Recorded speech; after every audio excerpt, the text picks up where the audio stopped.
Welcome to this video on the upcoming UFC 313 main card. Coming up on the first fight of this main card, Green versus Ruffy. Ruffy, big reach advantage, coming in at I think 10 centimeters, so what, 3 inches, pretty decent. Green coming off a loss against Paddy Pimblett as well, which showed Paddy Pimblett's very good, but also Green has some flaws in his game. I think clearly, I don't know if Paddy's really, I'm a big fan of Paddy Pimblett, but is he that top drawer of lightweight? I don't know. I think it's tough to say, but look, Green's a good fighter, but he did struggle last time out, and with the reach advantage, I see Ruffy doing well. I think that's the real problem. The reach advantage is good for Ruffy. He does stand straight up though. Ruffy, if he does stand straight up, and so if he gets caught against the fence or anything like that and can't back up, or gets caught by something that he can't just straight back up out of, or a combo comes through, can catch him off guard with his chin slightly high. Very, very worrying, that is. I saw that in his last fight. I do give it to Ruffy to learn from his last fight and to get the win. I think it's a tough last fight, but he did get the win. So against Lautop. I think he's going to be a lot bigger guy as well. I think that's the key in this fight. I think this is now at lightweight, I believe. So Ruffy's actually coming down a weight class to have this fight. And even if he's not, I think either way, I think Ruffy's the bigger fighter no matter what. So yeah, look, I think confidence is there. I think confidence is key. I keep saying this, but going against Paddy Pimblett, losing like Green did, I think confidence is down. Ruffy, Lautop is a tough fight, so I think he gets a win. Confidence of the win streak as well being really good, and he's obviously learning, where I don't think Green's actually making any progress now, actually getting any better. I think he is where he is, whereas Ruffy, I think, is getting better as he goes. So Ruffy decision, I think that's a good one there. Next fight, Lemos versus Lucindo in the strawweight division of women's UFC. So look, Lucindo, great fighter, really young, but great win streak so far. Very good young fighter on the feet. I think she can also put stuff to the ground and do very well there as well. I think she's quite well rounded, to be honest. Lemos coming off a loss against Jandiroba was a tough fight. Really, they were scrambling on the ground, and Lemos just carried on staying there, where really she shouldn't have. She should have stayed, got back on the feet when she could, and lost, got caught in a submission. And you just don't want to be playing on the ground with someone who has a big threat on the ground. Especially when you're rolling like they were, where you're each getting the dominant position second after second, changing up. You just got to get out of there. It's too worrying for me to think that she would willingly stay on the ground there. And look, Lucindo, if she gets this fight, is that really a big party to go, look, Lucindo's here and ready to go? Young fighter, I think she's 22, 23 maybe. I could be wrong, but around that age, which is very young for this type of fight, but has been fighting from the age of 14. I do think, though, the experience is with Lemos. I think Lucindo has experience enough, as in the years, but I do think there's a type of way where that once you're in the UFC and start fighting high level opponents, that's the experience you need. The experience of, if you're in a low level, if you're in a lower level organisation, I think, look, you can have wins, but when you get to the UFC or start trying to come up to the championship level, there is someone who's going to test you or even beat you, that's going to show you the true level of the top guys. So look, I think Lucindo, if she gets to win, that's a big going, look, top contender soon. She's going through the gears. Watch this space. I think the lack of experience is a concern, but I would say Lucindo gets this done. I think Lemos looked it didn't look great last fight. I think Lucindo's coming in with a great amount of confidence. I think she can do very well actually on the feet. I think she can do very well going to the ground even. I think Lemos is okay on the ground as well. But to be honest, I think she's a future great fighter. Lucinda. Okay, this is a close fight, I think. She may not win this, but I do think even if she doesn't win, she'll show a good showing. I think the good showing will show she's a few years maybe from a top contender spot, and I think she will be. I think that's key. I think she will be. Lemos may get the win. I think she's got more power in her hands out of a one-strike punch. I think Lemos has got more power, but Lucindo is fast. So let's see what happens. I've went Lucindo decision, but look, this is a very close fight, I think. On to the next fight, Turner versus Barramundez. Obviously, tough fight for both fighters. I think Turner's pretty good. Barramundez is very good as well. I do think confidence is key again, and this is what I keep saying. Confidence coming into the fight, having a win streak, them doubts sort of go away. You believe you can do it. And I think that's coming off a good win. Bajaldo's, I think it helps. Turner coming off a loss, KO loss as well, has been out for nearly a year. All these things are racking up in my head going, concern. Barramundez obviously took some good shots from Torres last time out.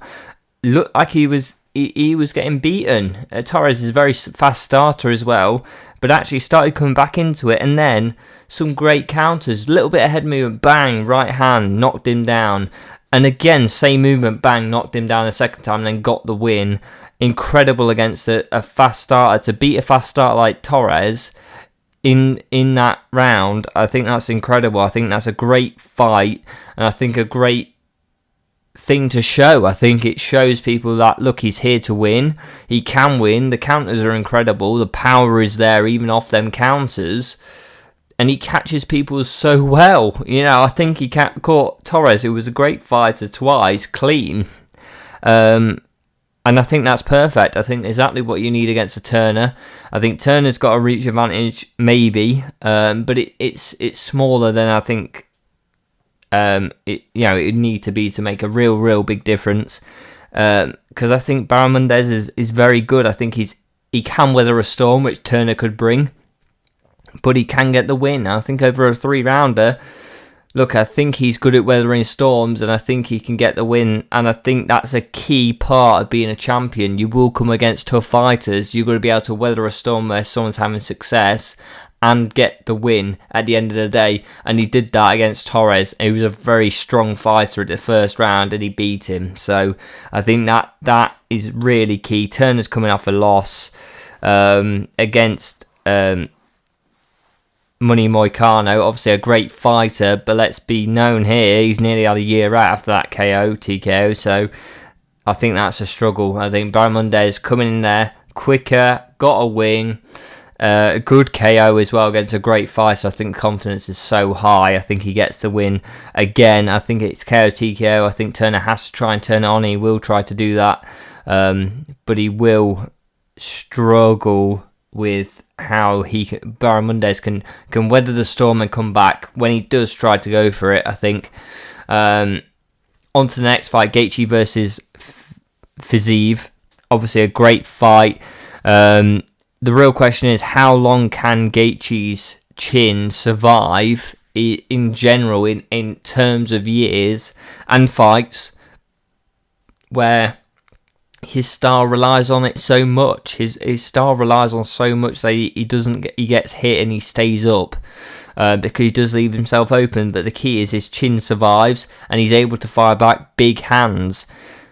He got stopped by Max Holloway. He got hurt by even Tony Ferguson, and that was a few fights ago. So I think, look, we've got to be careful here. I think Fiziev, great work on the inside, great body shots as well, which will leave open the combos. He's so fast. He allows openings to open up upstairs where Gaethje won't have his hands up. And I think Gaethje's susceptible to getting hit as well. In any fight, he's been hit. So, look, I think the chin is less strong, if you could put it like that. It doesn't take as many hits to take Gaethje out nowadays. And I think Fiziev has got this really in the bag. I think it's going to show a real big difference between the two at the current point in their careers. I think, look, for Zeev, how fast he is getting these combos off to the body, to the head in the same combo is incredible. And I think that's really tough for a Gaethje who relies on his chin, but the chin is going away. And I think that's the key point. I think it's a KO TKO for Zeev. I think Gaethje has to go for it, and there'll be a KO TKO somewhere. That's key. Gaethje could get it, that the power's still there. So look, that there's still ability to get stuff done, but we've got to be careful that the chin is not the same as what it once was. That's the key. It's not what it once was. So let's be understanding of that and go. That's my prediction. Is that, look, the chin isn't what it used to be. So let's just, there's a big. It's a big test against a Zeev. It's a big guy to go against. And look, a Gaethje who's been knocked out by Holloway, been knocked down even though he won against Ferguson and did really well. I think that's a tough sell, I think. So I think Zeev gets his done KO TKO, but I do think whatever happens, there's a KO TKO in this fight anyway. On to the main event, Pereira versus Ankalaev. So, great fight. Ankalaev, a lot of people are saying Ankalaev's got the ground game. Really good on the ground. Can beat Pereira on the ground. My key point is, when has Ankalaev went for a takedown, out of range, went for the takedown, not just been sort of in range and then in sort of a counter move or whatever, managed to get hold of the body and got a takedown. It's not happened really recently. Even against Rakic, he didn't go for a takedown. So we've got to be honest here. Look, if Pereira gets to the ground against Ankalaev, there's a concern, but Ankalaev getting a takedown isn't really the way he fights, and he's not going to be able to change that all up in one fight camp. So what do I think? I think the key point is that, look, he won't be going for the takedown. It's sort of a counter when they're fighting, when they're in punching range. Well, is he going to be caught before he can do anything with tying up the body?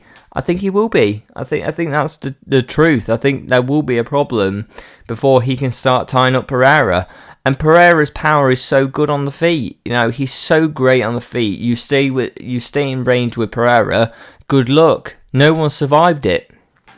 So look, I think Ankalaev is a great fight, but I think people are putting too much on that he's good on the ground, where if he gets Pereira to the ground, Pereira hasn't got as much experience. Well, yes, no, he hasn't, but Ankalaev doesn't fight that way. That is key. He's not a Khabib. He doesn't fight that way. Even against a Rakic who's strong on the feet, and he's tall, rangy. When did Ankalaev go for a takedown? When's Ankalaev actually went for an actual takedown like a Khabib in any of his fights recently? He hasn't. That is the key point. It's sort of a afterthought after he's on the feet. He sort of gets a chance to get a takedown, so he gets it. He gets a trip. He gets it down. And do I think if he goes in range and tries to get a takedown, he's not just going to get hit by Pereira's counter hook or get that front, the lead hand hook off by Pereira? Look, that's just money. That hook is money, and if you're in range of that hook trying to do some takedown, look, you're going to find out real quick why that's one of the best known punches by a fighter in current UFC. And I think that's the key. I think Pereira gets a KO TKO, and I think it's something like that. I think Ankalaev tries to tie him up. When he realises the stand-up won't work, he's also, I think, said in an interview, wants to stand up with Pereira, which is scary. So yeah, look, I think Pereira uses that lead hand to start off the finish. I think he does. I think he catches him and goes, wow, that's tough. What do I do now? And it's a mentality-changing punch. It's sort of going, I'm in this fight with this person, and then you sort of go, wow, I need to do something different here. And as soon as you start thinking like that, that's a scary place to be with Pereira marching you down. And I think that's key. I think Pereira is so good on the feet. Ankalaev may have a good ground game, but look, he doesn't really use it in the way he needs to do to beat a Pereira. And the scary thought of him saying in an interview he wants to stay on the feet. So, look, I think Pereira gets this done. I think people are putting a lot on Ankalaev's ground game when he doesn't use it in the way you'd need to really combat a Pereira. And look, Pereira is probably one of the best stand-up fighters in the game. And that's the key. You have to do something different. But look, if you're doing something different in range of them punches, I think it's very tough for yourself. I think it's very tough for you to get anything out of it. Look, I think Ankalaev will give him a good fight. It'll be a better fight than a Roundtree. I think Roundtree did well early, but he sort of rushed into it. And the reason he did well, and this was key, if you watch the fight, he rushed into it and did really well because he was putting the output. He couldn't survive the 5 rounds with that output, and everyone sort of knew it. I think the key point is that Ankalaev will do a good fight, but in the end of the day, it will show Pereira is the best in that division. And it really does call into question, for me, who does he fight next? Who is the next fighter in that cage at light heavyweight for Pereira? Because there's still ongoing things. We haven't got a confirmed Tom Aspinall, John Jones fight. What happens next for Pereira? But let's get this fight out of the way first, and then we'll talk about that. But please let me know what you think in the comments down below. Like and subscribe, and I'll see you next time.